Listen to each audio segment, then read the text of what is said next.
All right, the investigation into the deadly New Orleans attack is likely to last a long time and spread across state lines. 11 News reporter Tori Yorgi spoke with law enforcement experts tonight, and she joins us live in our newsroom. And Tori, one of those experts has ties to both New Orleans and Baltimore. Yeah, that's right, Andre. Former Baltimore Police Commissioner Michael Harrison speaking with us tonight from his New Orleans home just hours after that tragedy struck. What motivated this person? As we have learned now, there's an investigation in the suspect's hometown of Houston to see what connectivity there is between Houston and here. Could those devices have been built in Houston? Where would he have bought the explosive devices from?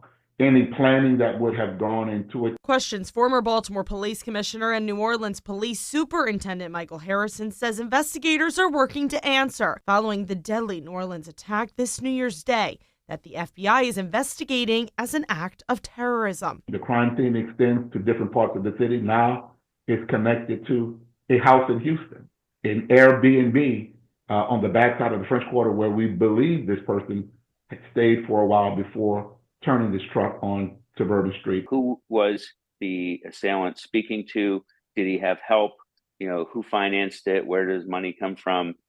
Were there others in town? And most importantly, is there another shoe to drop here? Former counterterrorism spokesperson for the Justice Department and current national security consultant Mark Raimondi says right now investigators are likely looking into things like social media networks to determine a motive and learn who else may be involved.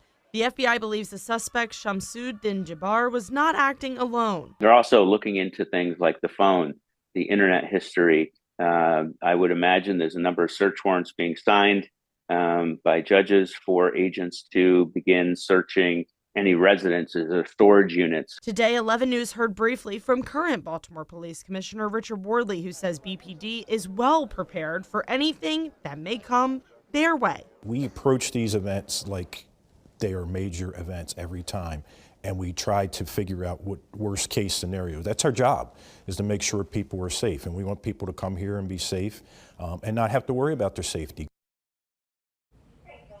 Commissioner Worley there. Now, Raimondi, that's the national security consultant we heard from earlier. He tells me that the postponement of the Sugar Bowl game is not something he feels was done out of an abundance of caution. That's something he added in our interview. He believes investigators had enough of a concern where they couldn't rule something out. As more developments come in, we'll be sure to update you here on air and over on WBALTV.com. Andre.